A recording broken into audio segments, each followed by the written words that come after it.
Nda siasa ya umaskini, siasa ya umaskini, ukabila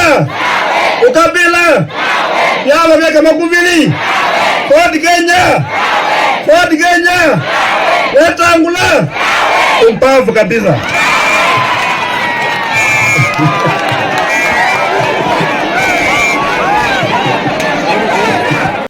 Hi everyone, hope you are doing well from wherever you are watching this channel, depending on your time zone. Now, George Natembeya is one man who is so much determined to plant a new sense of political direction among the Mulembe nation.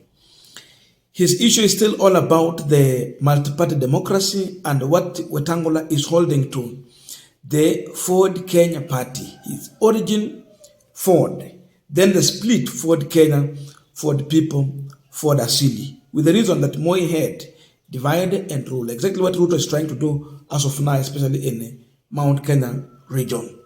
With that move, George Natembeya is still insisting that Wetangula has never fought for anything and he does not understand how to fight for anyone or anything or for the community. For that reason, he is not worthy to be trusted with the leadership of people of Western region. Because if you want to talk about the fight for multi-party democracy in this country, Wetangula is found nowhere. The place where he was supporting, it was the Kano side, single-party democracy. You talk about the fight for freedom of expression, freedom of speech, the 2010 Constitution, Wetangula is nowhere.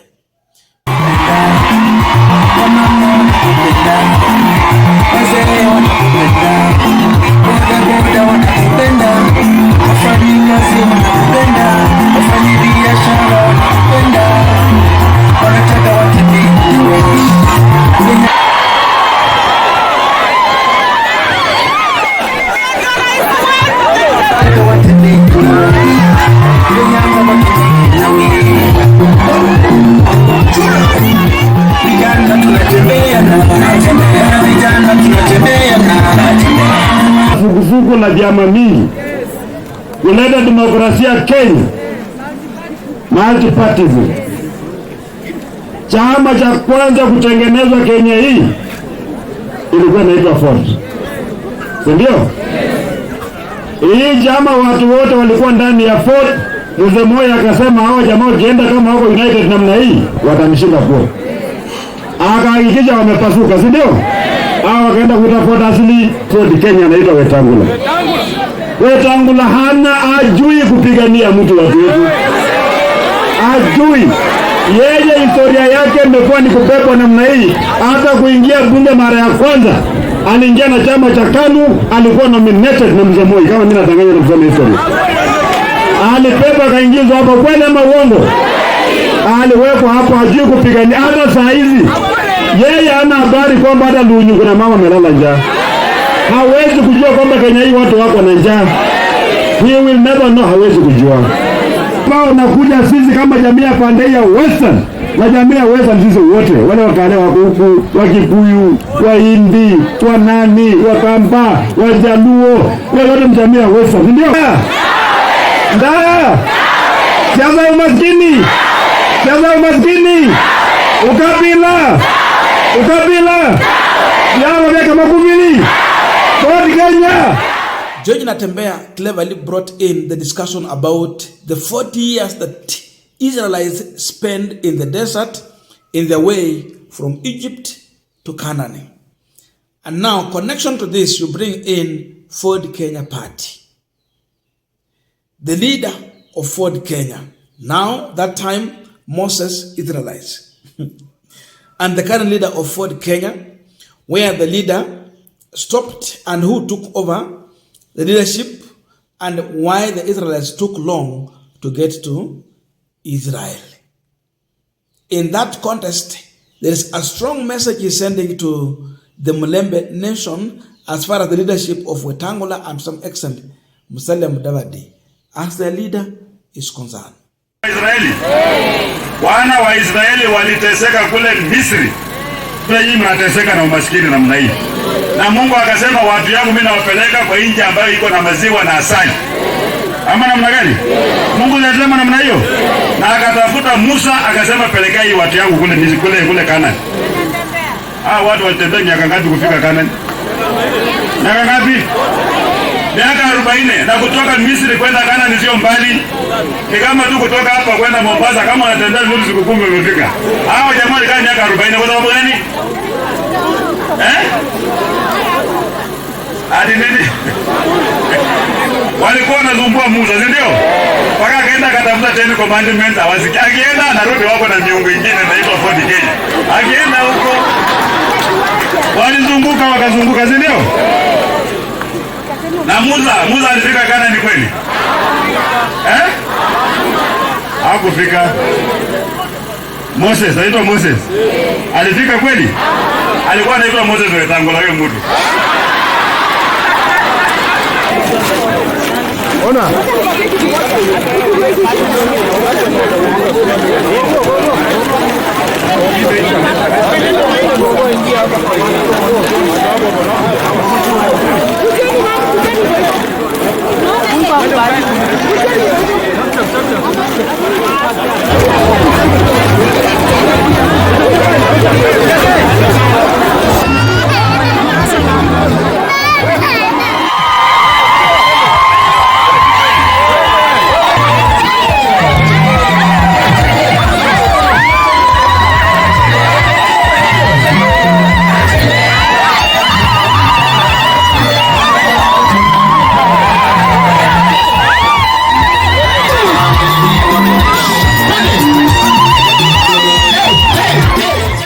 Continue this final discussion, but just a quick request for those who are watching and you have not yet subscribed, please consider subscribing to our channel. Thank you so much, and again to all our viewers, please give this video a thumbs up.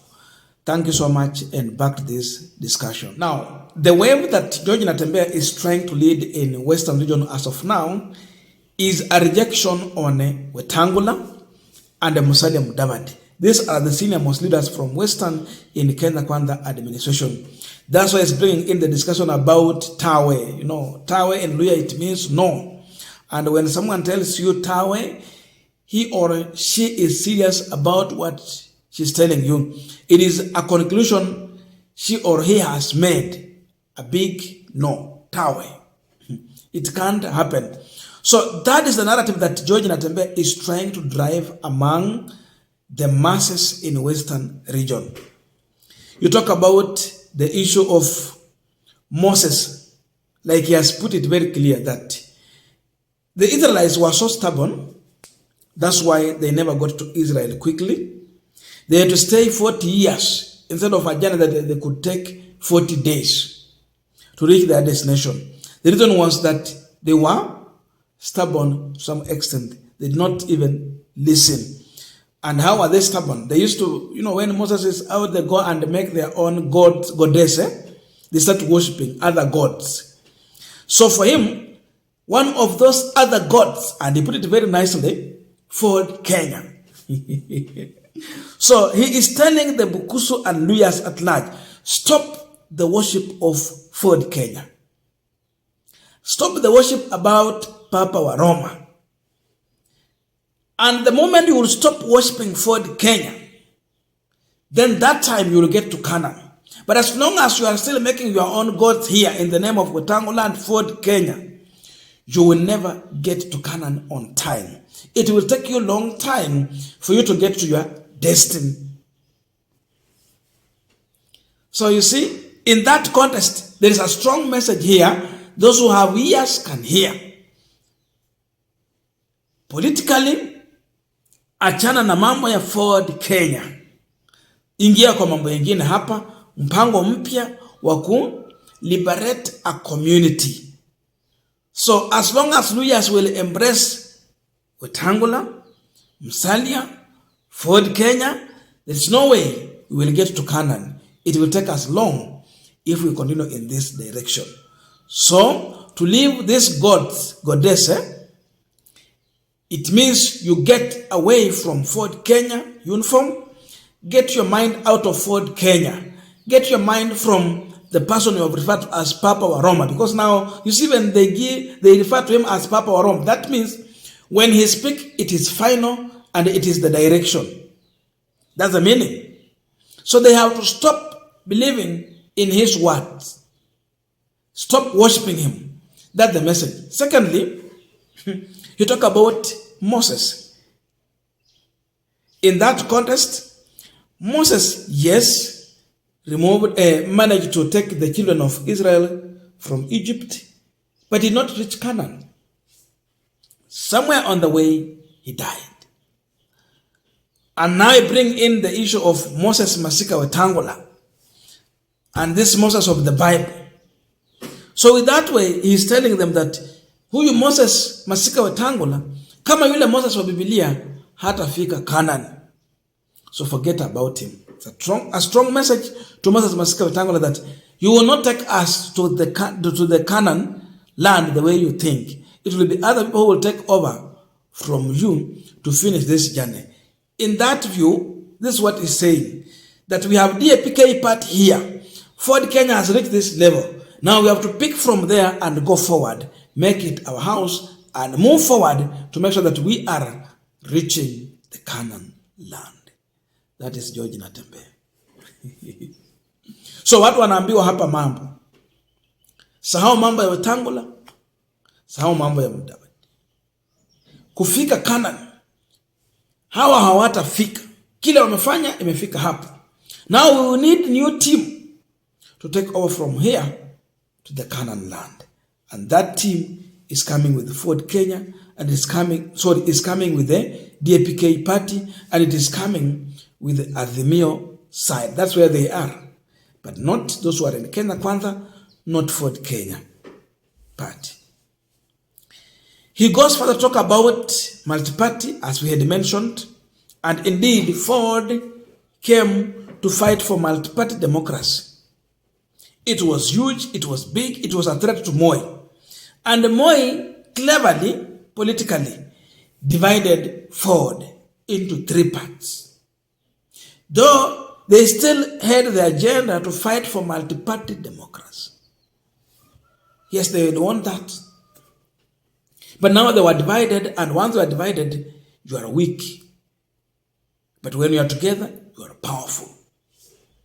So, Ford Kenya, Ford Asili, and Ford people, they were still pushing for the agenda in as much they were divided. They were speaking the same thing, but every party had their own leader. So, as Wetangula is the Ford Kenya party, Natembeya's message is that he does not stand for what Ford means from the word go. He don't know anything about multi-party democracy because he never supported that. These people who are in Ford Kenya, Ford Asili, Ford people, they were fighting for second liberation, they were fighting for freedom, they were fighting for multi-party. Wetangula has not any idea of fighting for anything rather than defending the status quo. So with that, he does not deserve to be the party leader of Ford Kenya. Or if he insists, then people should know that they have a wrong person in the right party. He does not stand for what Ford Kenya stood for. For that reason, he is not worthy to lead. That's the message. So the issue is all about Wetangula, Tawe, Ford Kenya, Tawe. I don't know your views, but let us put in the comment section to continue with this discussion. Thank you so much, and see you in our next video.